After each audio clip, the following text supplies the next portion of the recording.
Bienvenidos, hijos del fuego eterno, al lugar donde la verdad y la magia se encuentran. Salve, buscadores del sol negro, preparaos para adentrarnos en un nuevo misterio.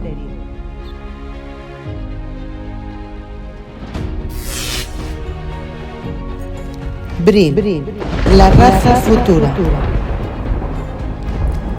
Capítulo 5.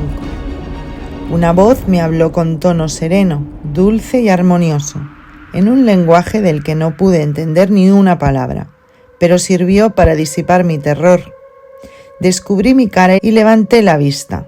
Aquel ser, no me atrevía a considerarlo hombre, me miraba con los ojos que parecían leer en lo más hondo de mi corazón. Entonces aplicó su mano izquierda sobre mi frente y con la varilla que llevaba en la derecha tocó gentilmente mi hombro. El efecto de este doble contacto fue mágico. En lugar de mi anterior miedo, experimenté una sensación de contento, de alegría, de confianza en mí mismo y en las cosas que me rodeaban. Me levanté y hablé en mi propia lengua. El desconocido me escuchó con aparente atención, pero había cierta expresión de sorpresa en su mirada y movió la cabeza como para dar a entender que no me comprendía. Después me tomó de la mano y me condujo en silencio al edificio. La entrada era abierta, pues en realidad no había puerta alguna. Entramos en un inmenso hall, alumbrado por el mismo sistema que el exterior, pero se difundía por el aire un exquisito perfume. El pavimento era de mosaico, formado por bloques de metales preciosos y en parte cubierto por una especie de esteras. Una suave melodía se dejaba oír por todos los ámbitos del hall, tan natural allí como el murmullo del agua en un paisaje montañoso o el gorjeo de los pájaros en las arboledas. Una figura de traje similar, aunque más sencillo que el de mi guía, estaba inmóvil cerca del dintel de la puerta. Mi guía lo tocó 2 veces con su varilla.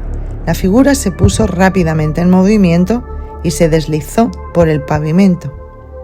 Al fijarme me di cuenta que no tenía vida, sino que era un autómata mecánico.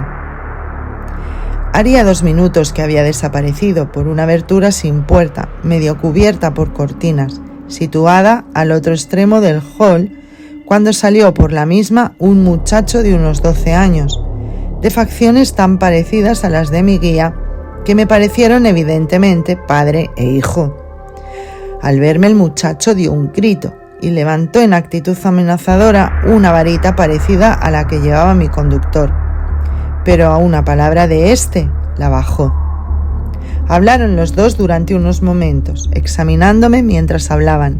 El muchacho tocó mis vestidos y acarició mi rostro con evidente curiosidad, emitiendo un sonido como la risa, pero su hilaridad era más comedida que el regocijo expresado por nuestra risa. De pronto descendió una plataforma, construida como los ascensores de nuestros grandes hoteles y almacenes para subir a los pisos superiores. Mi guía y el muchacho montaron en la plataforma y me indicaron hiciese lo mismo, como así hice. El ascenso fue rápido y seguro y nos encontramos en medio de un corredor con portales a cada lado. Por uno de estos fui conducido a una habitación amueblada con esplendor oriental. Las paredes estaban cubiertas de mosaicos, formados con espatos, metales y piedras preciosas sin tallar. Abundaban los divanes y cojines, unas aberturas a modo de ventanas que arrancaban del suelo pero sin cristales, daban luz a la habitación y establecían comunicación con unas espaciosas terrazas que permitían contemplar el paisaje iluminado de los alrededores. En jaulas colgadas del techo veíanse pájaros de extraña forma y de brillante plumaje, los que a nuestra entrada entonaron a coro un canto modulado al estilo de nuestros mirlos. Un delicioso perfume procedente de pebeteros de oro, delicadamente esculpidos, llenaba el aposento. Varios autómatas parecidos al que antes había visto permanecían de pie, mudos e inmóviles apoyados en la pared. El desconocido me hizo sentar cerca de él en un diván y me habló de nuevo, y también yo hablé, pero sin lograr entendernos uno a otro. Empecé entonces a sentir más agudamente los efectos del golpe recibido al caerme encima los fragmentos de roca. Me vino como un desmayo, acompañado de punzantes y muy agudos dolores en la cabeza y en el cuello. Me dejé caer en el respaldo del asiento, haciendo vanos esfuerzos para ahogar un gemido. Al verme así, el muchacho, que hasta entonces parecía mirarme con desconfianza y antipatía, se arrodilló a mi lado para sostenerme. Tomó una de mis manos entre las suyas, acercó sus labios a mi frente y alentó suavemente sobre ésta. A los pocos momentos el dolor había cesado, me sobrevino un dulce y tranquilo sopor y quedé dormido. No sé cuánto tiempo permanecí en tal estado, solo sé que al despertar me sentí perfectamente restablecido. Al abrir los ojos me vi rodeado de formas silenciosas, sentadas a mi alrededor con la gravedad y quietud de orientales. Todas eran parecidas a la del primer individuo con quien me encontré. Iguales alas les envolvían, vestían las mismas prendas, tenían los mismos rostros de esfinge, de ojos profundos y de color rojizo. Sobre todo era el mismo tipo de raza, tipo humano pero de aspecto más robusto y de mejor presencia, la cual inspiraba un indecible sentimiento de terror. Sin embargo, el semblante era dulce y tranquilo y hasta bondadoso en su expresión. Por extraño que sea, me parecía que en esta misma calma y benignidad estaba el secreto del terror que su presencia inspiraba. Sus rostros estaban exentos de las líneas y sombras con que los cuidados y las tristezas marcan los rostros de los hombres. Parecían más bien rostros de dioses esculpidos. Algo así como aparece, a los ojos de un cristiano doliente, la serena frente de los muertos. Sentí en mi hombro el contacto tibio de una mano. Era la del muchacho. En sus ojos se reflejaban piedad y ternura, pero como la que concedemos a algún pájaro o mariposa que sufre. Me encogí ante tal contacto y ante tal mirada. Me causaba la vaga impresión de que aquel muchacho podía, si quisiera, matarme, con la misma facilidad que un hombre puede matar a un pájaro o a una mariposa. El muchacho pareció dolerse de mi repugnancia. Se separó de mí y se retiró al lado de una de las ventanas. Los otros continuaban conversando en voz baja. Por sus miradas hacia mí, me di cuenta de que yo era el objeto de su conversación.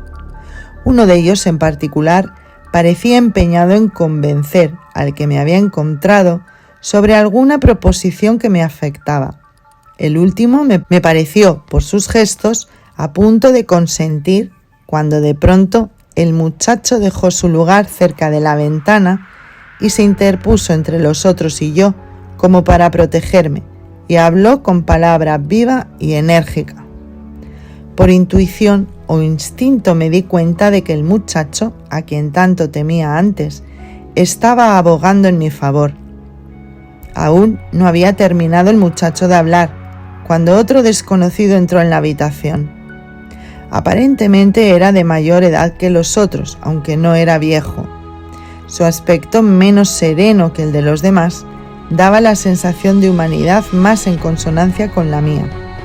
El recién llegado escuchó quietamente lo que le decían, primero mi guía, luego los del grupo y finalmente el muchacho. Después se dirigió a mí, no con palabras, sino por signos y gestos. Creí entenderlo perfectamente y no me equivoqué. Comprendí que me preguntaba de dónde había venido. Extendí mi brazo y señalé hacia el camino que había seguido desde el precipicio de rocas. Entonces se me ocurrió una idea. Eché mano a mi libreta de notas y en una de las hojas hice un croquis del borde de la roca, de la soga y yo colgando de ella. Luego delineé las rocas cavernosas de abajo, la cabeza del reptil y la forma sin vida de mi amigo. Di este jeroglífico a mi interrogador, quien después de examinarlo gravemente, lo pasó a su vecino, y así recorrió todo el grupo. Después de este examen, el primer ser a quien yo había encontrado dijo algunas palabras y el muchacho, quien se había acercado y mirado el croquis, movió la cabeza afirmativamente, dando a entender que comprendía lo que significaba. El muchacho se acercó a la ventana, abrió las alas pegadas a su forma, las sacudió 1 o 2 veces y se lanzó al espacio. La sorpresa me hizo dar un salto y me precipité a la ventana. El chico estaba ya en el aire, sostenido por sus alas, las que no se movían como las de los pájaros, sino que se elevaban sobre su cabeza y parecían sostenerlo en las alturas, sin esfuerzo de su parte. El niño volaba con la rapidez del águila. Observé que llevaba la dirección de la roca en que yo había descendido, cuyos perfiles alcanzaban a divisarse a través de la brillante atmósfera. A los pocos minutos volvía penetrando por la misma abertura por la que había salido, dejando en el suelo la soga y los ganchos que yo había abandonado al descender por el precipicio. Entre los presentes se cruzaron algunas palabras. Uno del grupo tocó a uno de los autómatas, el cual avanzó y se deslizó fuera de la habitación.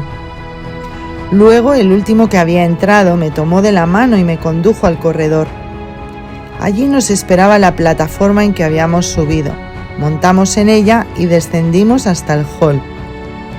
Mi nuevo compañero, siempre tomándome de la mano, me condujo del edificio a la calle, por decirlo así, que se extendía enfrente, bordeada en cada lado por edificios separados entre sí por jardines, cubiertos de brillante vegetación de colores vivos y extrañas flores.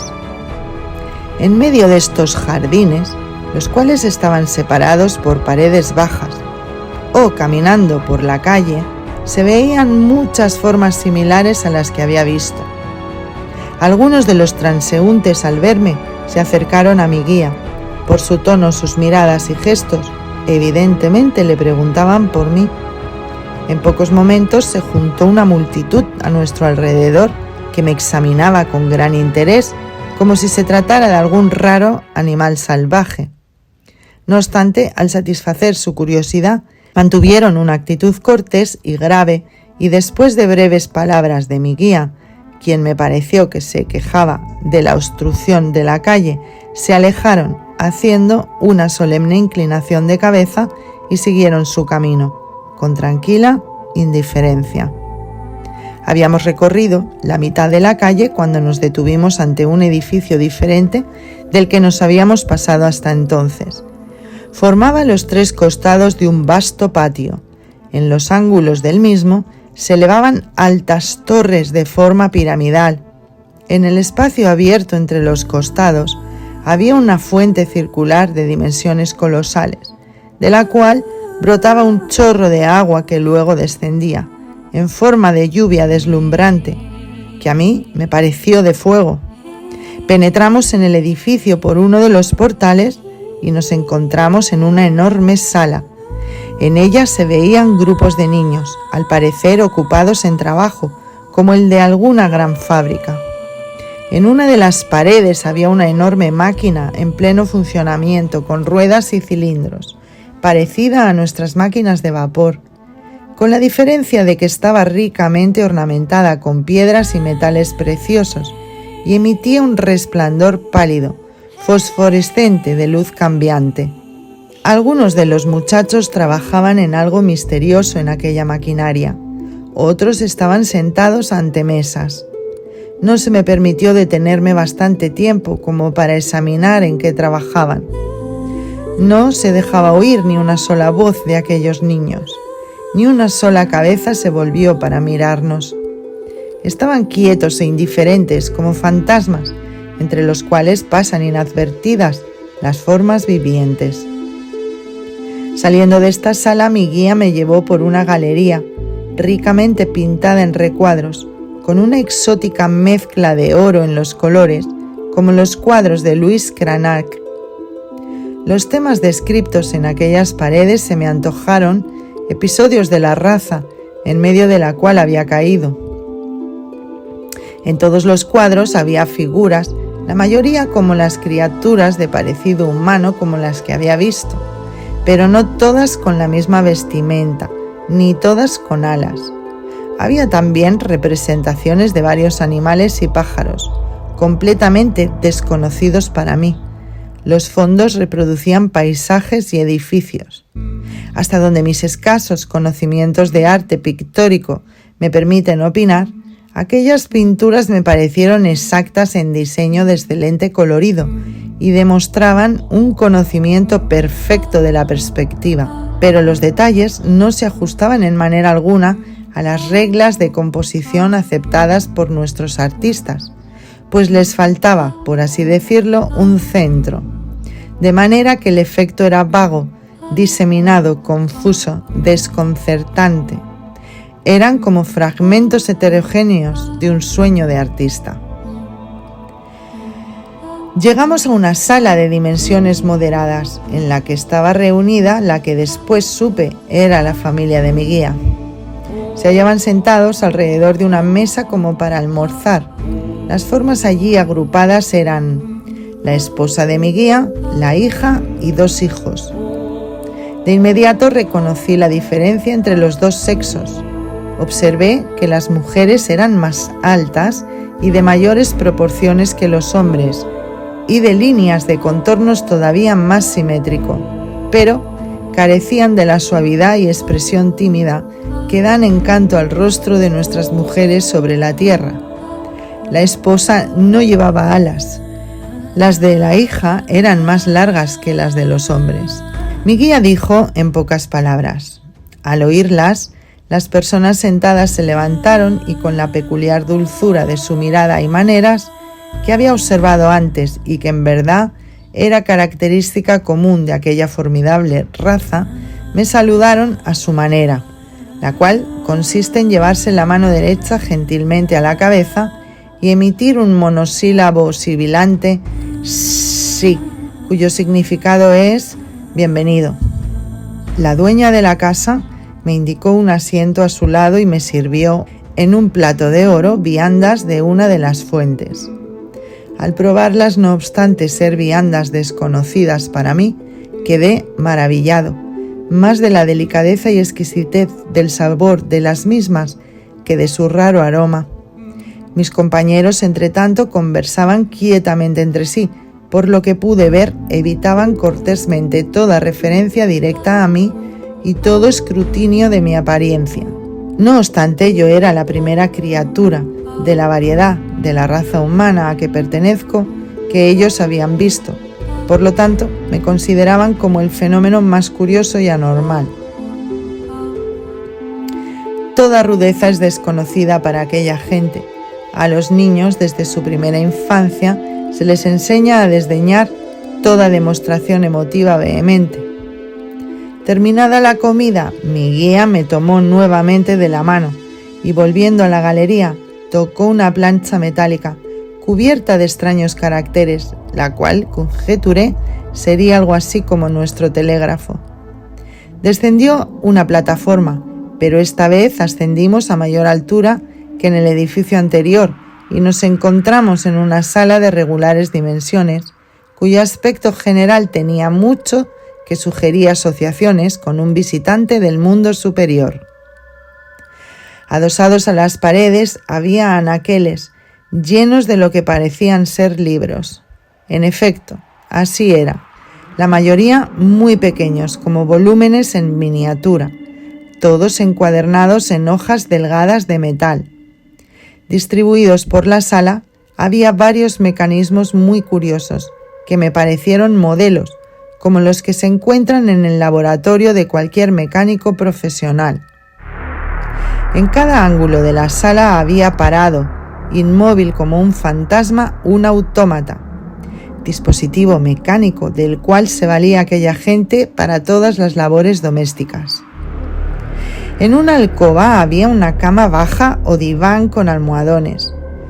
Una ventana con las cortinas de material fibroso corridas se abría sobre una gran terraza.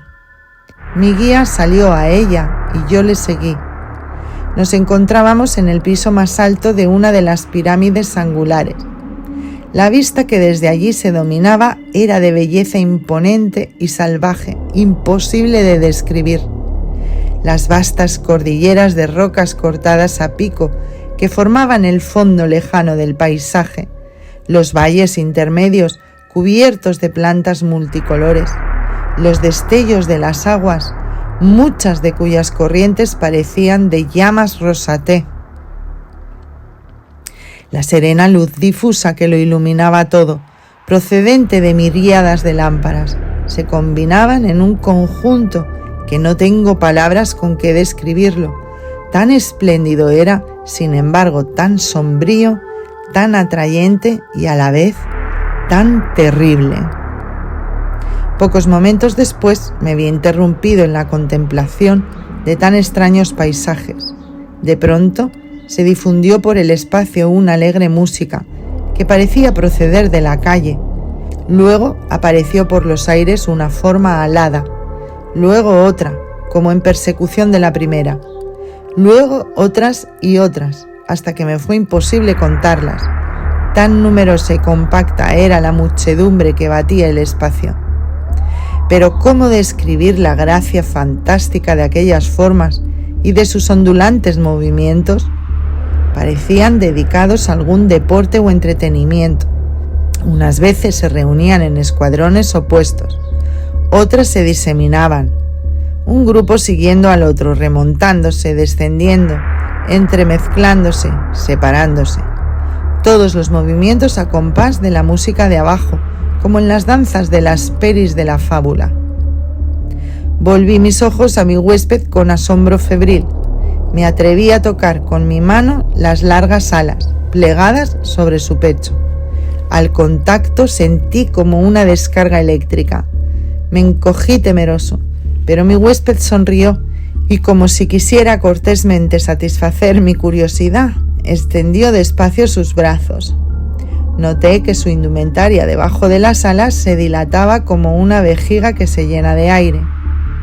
Los brazos parecían deslizarse dentro de las alas. Un momento después se había lanzado al espacio luminoso, quedando suspendido allí con las alas extendidas, como águila tendida al sol. Luego, cual águila que se precipita, se lanzó hacia abajo, al medio de uno de los grupos, y después de saltar de un lado a otro, se elevó de nuevo. Tras él se desprendieron de los demás 3 formas, en una de las cuales me pareció reconocer a la hija de mi guía, siguiéndole como los pájaros siguen uno tras de otro. Mis ojos, deslumbrados por las luces y asombrados por la multitud, dejaron de ver los giros y evoluciones de esos jugadores alados, hasta que mi huésped salió de entre aquella multitud y aterrizó a mi lado. Lo maravilloso de todo aquello jamás visto por mí empezó a afectar fuertemente mis sentidos. Mi mente misma empezó a desvariar. Aunque no soy supersticioso, ni jamás había creído hasta entonces que el hombre pudiera ponerse en contacto corporal con los demonios, sentí el terror y la horrible excitación que en la Edad Media hubiera sentido un viajero en presencia de un aquelarre de brujas y trasgos.